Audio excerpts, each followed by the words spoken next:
Hello, my American history students. This is your second video of the week. Last video, we talked about the beginnings of the Civil War. We talked about the North and the South and its leaders. And today we're just going to talk a little bit more in depth about how the Civil War began in some of the African American regiments in the North. So let's get right into it with Lincoln's election and his inaugural address. On March 14, 1861, Abraham Lincoln became the 16th President of the United States during a critical time in the history of our nation.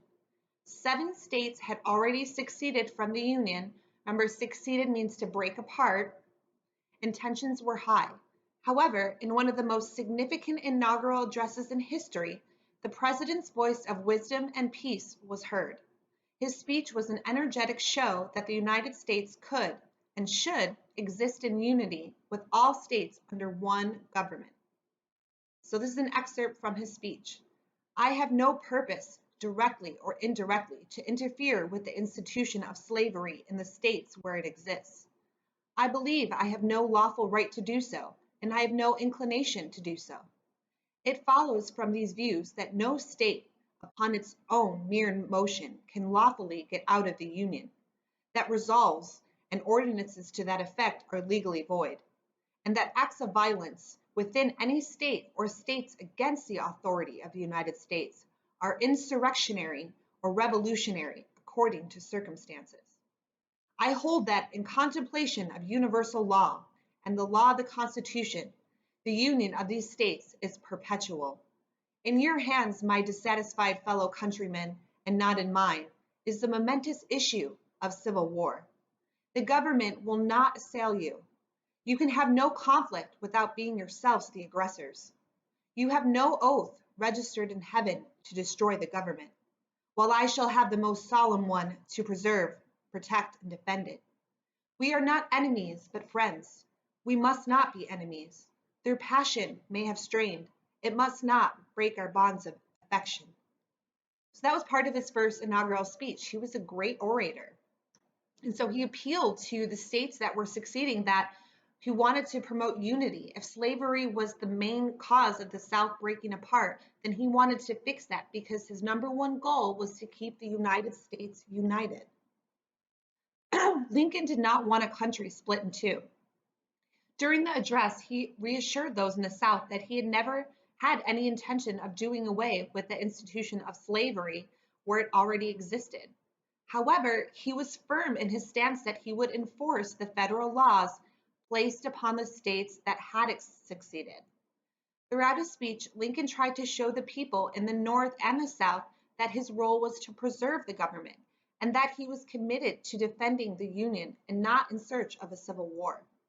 If a conflict was about to start, it would be at the hands of the South.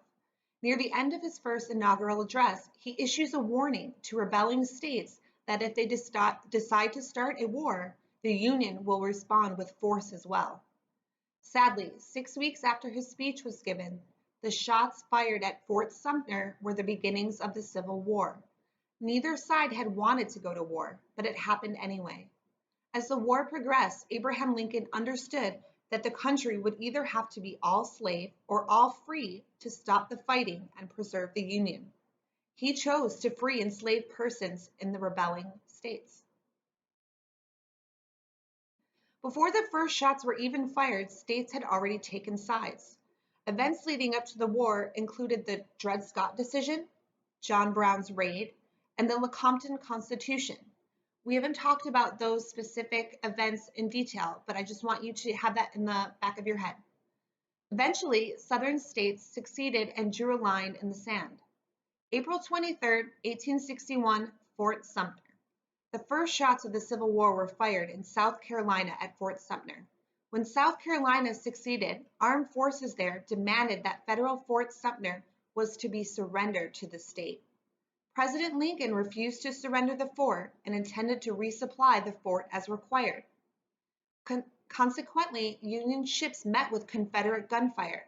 Fort Sumter was surrendered to Confederate General Pierre G.T. Beauregard. So the fort was held by the Union soldiers, and they wanted to resupply the fort because it was being surrounded by Southern armies. They were trying to keep them in there and starve them out. And so they were hoping they would eventually give the fort over to the South, which the Union did because they couldn't fight them off and they couldn't resupply the people in the fort. June 3rd, 1861, the Battle of Philippi. Barber County, West Virginia had critical railroad junctions and river crossings that were important to the South. So both the Union and Confederate troops headed there to secure the area for each of their sides. Union troops planned a two-pronged attack with forces coming in from the west and the north in what was to become the first organized land attack of the Civil War. So Fort Sumter was the event that led to the Civil War. The Battle of Philippi was the first land battle of the Civil War. The untrained and unprepared Confederate forces were easily beaten by Union troops. The Confederate States were under the leadership of their own president, Jefferson Davis. We talked about him in the video from earlier this week. The Union was under the leadership of President Abraham Lincoln. Both sides were dedicated to their cause, but there were advantages and disadvantages on both sides. So I want you to listen really closely to the advantages and disadvantages of the North and the South because your assignment this week is going to be able to list those advantages and disadvantages.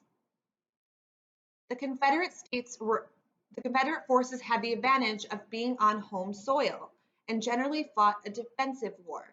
So the Union armies were coming down to the South to fight. So they had the advantage of knowing the land and defending the land, which is a lot easier than going into an area unknown. Confederate forces were familiar with the terrain, weather, and landscape of the South. They were under the leadership of a West Point trained soldier, General Robert E. Lee. Union forces had a much more industrial advantage with factories to supply troops. So in the North, we had the Industrial Revolution, and because of that, there's more factories. So the North was able to prepare their soldiers more. They were able to have more ammunition, better uniforms, okay? Additionally, there were many more miles of railroad track to transport people and goods from the North to the South. The Union Army had nearly 3 times as many well-trained soldiers as the South did. The Union Army was also under the leadership of a West Point trained soldier as well, named General Ulysses S. Grant, and he will also go on to be one of our future presidents. There were also differences in the governments of both sides. The Union had a strong central government with the power to tax, draft soldiers, and impose martial law. The Confederacy had a weak central government with the power resting with the states. Each Confederate state had the power to levy taxes and print their own currency. Initially, both sides believed the Civil War would be a short war. However, no one was prepared for a 4-year battle that cost hundreds of thousands of lives. The war began as a way to preserve the Union, but turned into a war to end slavery. President Abraham Lincoln always had a way with words. He often quoted founding documents like the Declaration of Independence and the United States Constitution in his speeches as he fought to preserve the Union. He pretty much predicted the Civil War in his House Divided speech before he was president and quoted the Bible. A house divided itself cannot stand. However, it is often assumed that what Lincoln was speaking about was the issue of slavery and how it had divided the nation. In his first inaugural address, he quoted the Constitution as he spoke about the United States being a more perfect union. In 1862, he wrote the following, that on the first day of January, in the year of our Lord 1863, all persons held as slaves within any state or designated part of a state, the people whereof shall then be in rebellion against the United States, shall be then thenceforward and forever free. Lincoln was also the author of the Emancipation Proclamation that freed enslaved Africans in the Confederate States during the war and later set the stage for all enslaved persons to be freed. The Gettysburg Address was one of his most memorable speeches addressed as the Civil War continued. The Battle of Gettysburg was one of the bloodiest battles of the Civil War, with more than 50,000 soldiers killed, wounded, or missing. President Lincoln spoke about the lives lost and rededication of those citizens left living to the cause of preserving the Union. He urged the country to continue to hope that this nation, under God, shall have a new birth of freedom, and that government of the people, by the people, for the people, shall not perish from this earth. President Abraham Lincoln had a way with words, and he used his pen and his voice to change a nation forever. So let's talk about the African American soldiers who were in the regiments in the Civil War. The Civil War had begun. Some battles would need to be fought, and many soldiers would need to join the armed forces. Many people didn't agree with the Civil War and didn't want to fight. The lack of sufficient soldiers brought about the Draft Act of 1863, which is the first instance of required service in the federal military services. So it's the first time in our history where we are drafting young men to serve in the Army. All male citizens between the ages of 20 and 45 were at risk of being drafted. Abolitionists, such as Frederick Douglass, encouraged President Lincoln to enlist the help of African Americans and allowed them to be soldiers and to fight, thus increasing the chances of a Union win. The president was resistant at first, though, because he was afraid that allowing regiments of African Americans would push Union border states to follow Southern states and succeed. However, knowing an increase of numbers would be a necessity, Congress passed the Second Confiscation and Militia Act of July 17, 1862. This legislation allowed the president to engage in service as many African American people as he needed to help the war effort. So with this, President Lincoln can draft African American young men to serve in the Army as well. Seeing this as a sign of what was to come, the Confederate states of Louisiana, Kansas, and South Carolina created several unofficial segregated regiments to join in the war. After the Union passed the Emancipation Proclamation, which freed enslaved people from a life of slavery, the Union government officially allowed African Americans to serve in the military. The state of Massachusetts was the first to respond, creating the 54th Massachusetts Regiment. The 54th, led by white officer Robert Shaw, fought in several battles, but most notably at Fort Wagner. Unfortunately, Shaw and half of the regiment died in the fray, but it proved that people of African descent had bravery and commitment to fight for their country. Many people had previously thought that African American soldiers wouldn't have the skill or the courage to fight in combat, but now there was a shift in the attitudes of the people. 16 African American soldiers were honored for their bravery and received the Congressional Medal of Honor.